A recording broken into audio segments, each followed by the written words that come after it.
Assalamualaikum warahmatullahi wabarakatuh. Perkenalkan, saya Cindy Stefani dari nomor BP 22111008 dari kelas TAP 1C.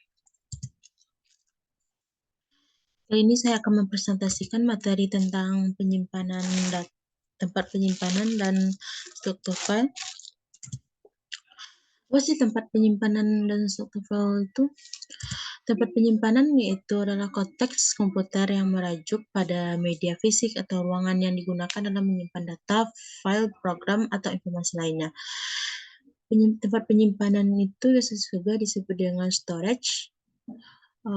Tempat penyimpanan ini digunakan untuk menyimpan data, file, atau data-data yang telah kita buat, terus nanti akan tersimpan di tempat penyimpanan. Tidak cuma data, bisa juga program, aplikasi, dan atau informasi yang lainnya. Sedangkan struktur file itu mengacu pada informasi yang disusun dalam suatu file. Hal ini mencakup pada format, tata letak, atau pengaturan data, dan jenis file. Suatu file ini digunakan untuk menyimpan file atau folder dan sejenis sehingga suatu saat kita membutuhkan file, kita tidak mengalami kesulitan dalam pencarian file. Selanjutnya yaitu struktur hierarki dari tempat penyimpanan, yaitu yang pertama yaitu primary storage, yaitu penyimpanan yang digunakan dalam menyimpan data, instruksi yang digunakan secara aktif oleh komputer. Biasanya tempat penyimpanan ini yang paling utama atau yang level tinggi. Biasanya juga contohnya seperti RAM, random access memory, dan data di dalamnya bersifat sementara. Yang kedua yaitu secondary storage, yaitu tempat penyimpanan yang menyimpan data jangka panjang bahkan dalam komputer mati. Contohnya aja seperti hard disk, SSD, dan tempat penyimpanan yang lainnya. Selanjutnya, tertiary storage, tempat penyimpanan yang jarang digunakan, biasanya digunakan lebih lambat atau offline seperti magnetic tape atau optical jitterbox.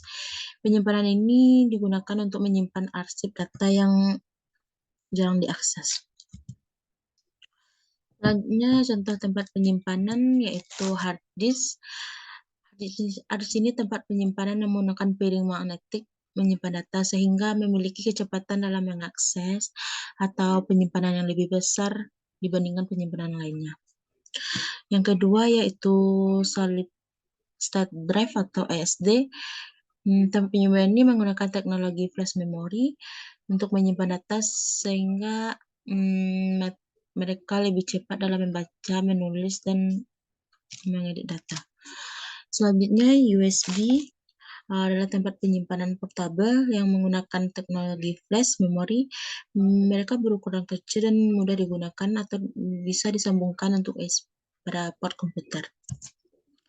Yang keempat yaitu cold storage.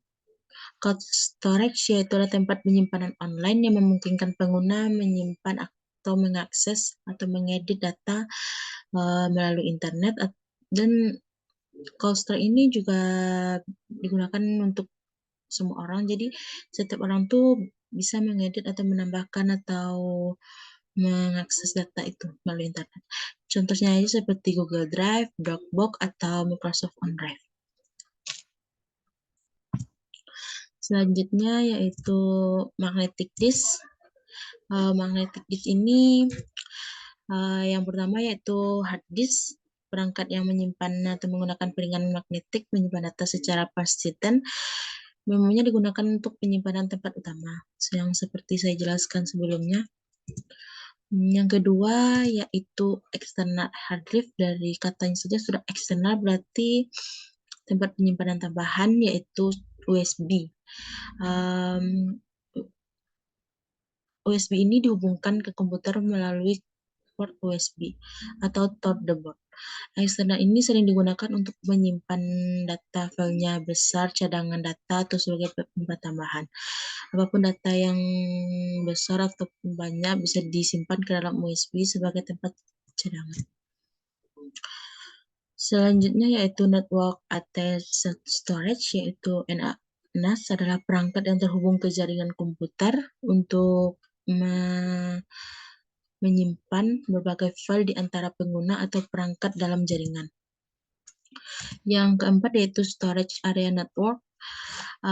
Arsitek ini menyimpan tempat penyimpanan terpusat yang terdiri dari berbagai jenis perangkat yang menyimpan.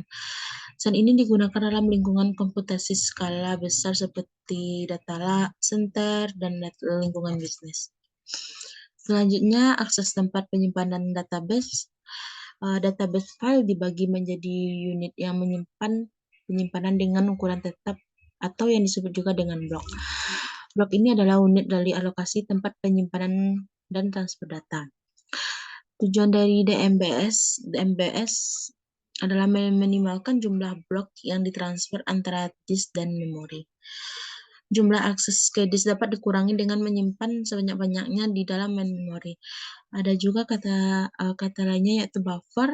Buffer itu bagian dari memori utama yang menyimpan salinan dari blok. Sedangkan buffer manager yaitu subsistem yang mengelola alokasi dari ruangan buffer. Selanjutnya yaitu tempat penyimpanan database, yaitu berupa tabel. Tabel ini di mana dapat disimpan dalam berupa baris dan kolom. Contohnya saja seperti tabel siswa. Dalam tabel siswa itu terdapat baris dan kolom yaitu nama, kelas, alamat tersebut disimpan dalam berupa tabel. Yang kedua itu baris atau record. Yang ketiga, indeks. Indeks ini digunakan untuk mempercepat pencarian data yang sudah lama. Jika data kita sudah lama, sudah tidak ditemukan, maka kita menggunakan indeks. Yang keempat itu column field. Selanjutnya yaitu dari struktur file. Struktur file itu adalah cara di mana file dan folder diorganisasi atau disimpan dalam sistem komputer. Apa sih keuntungan kita menggunakan suatu file itu? Keuntungannya itu banyak, karena dengan menggunakan suatu file, kita dapat mudah menemukan data dan mengelola file yang sudah lama dan memudah kita untuk mencari data, memelihara data, mengkolaborasi, dan efisiensi dalam bekerja berbagai jenis file di komputer. Selanjutnya, komponen struktur file, yaitu satu direktori dan subdirektori. Direktori itu adalah tempat penyimpanan utama yang berisi file dan folder lainnya, sedangkan subdirektori adalah direktori yang berada di dalam direktori lain. Yang kedua yaitu folder dan subfolder. Folder itu untuk kontainer atau menyimpan file dan subfolder terkait. Sedangkan subfolder adalah folder yang berada di dalam folder lainnya. Yang selanjutnya file dan ekstensi. File itu adalah unit dari penyimpanan data yang berupa dokumen, teks, gambar, video, musik. Yang ekstensi adalah bagian dari nama file yang menunjuk jenis file, misalnya seperti file dokumen Word, biasanya disebut dengan doc, atau musik MP3, kalau gambar JPEG. Selanjutnya yaitu apa sih pentingnya struktur file itu? Jadi pentingnya itu karena kita bisa mempermudah mencari data. Kita bisa mudah mencari data, apapun data yang kita cari, apapun file yang kita cari, kita mudah dengan adanya struktur file itu. Sehingga setiap file atau folder yang berbeda itu kita saling kelompokkan dengan sesama jenisnya, jadi sehingga suatu saat kita butuh, kita tidak sulit dalam pencariannya.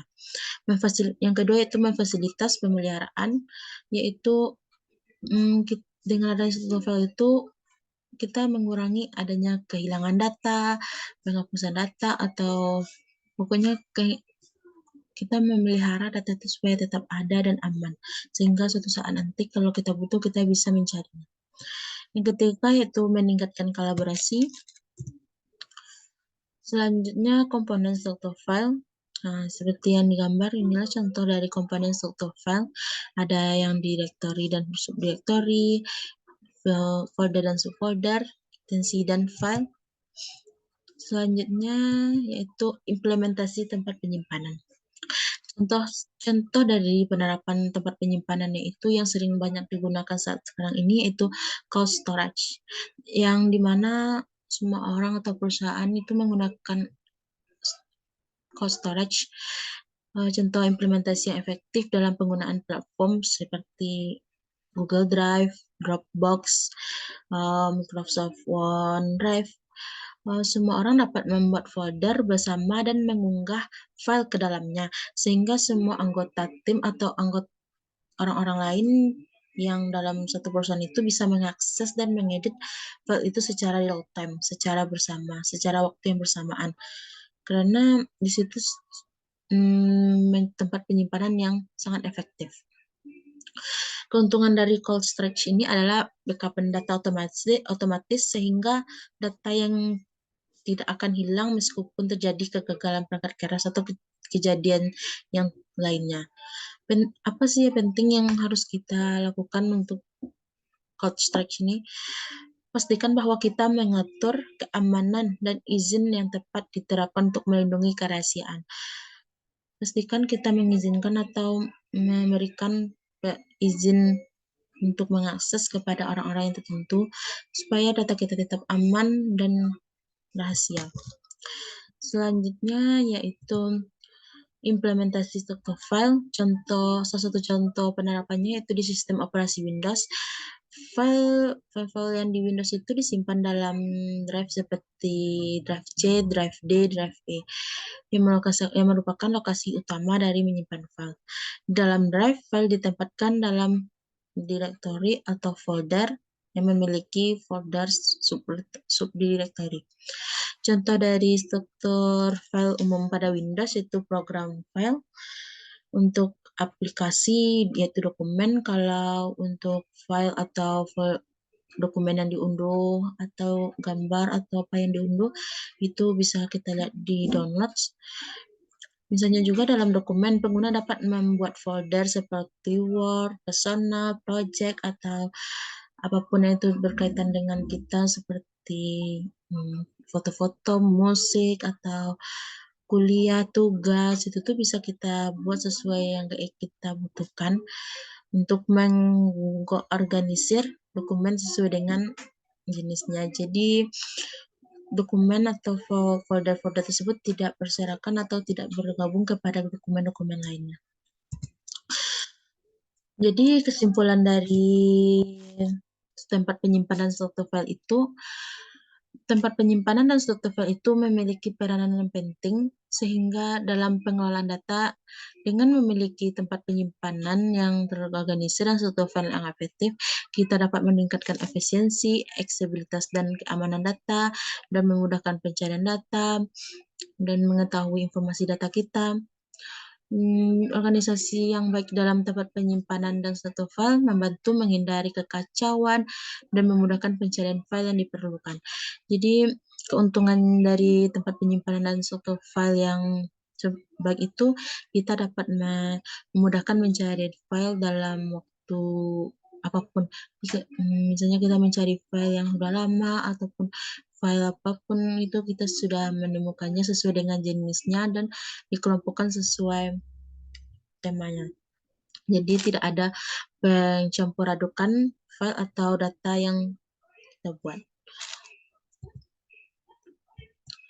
Baiklah, sekian dari presentasi saya pada hari ini. Jika ada kata-kata saya salah, saya mohon maaf. Saya akhiri dengan Assalamualaikum warahmatullahi wabarakatuh.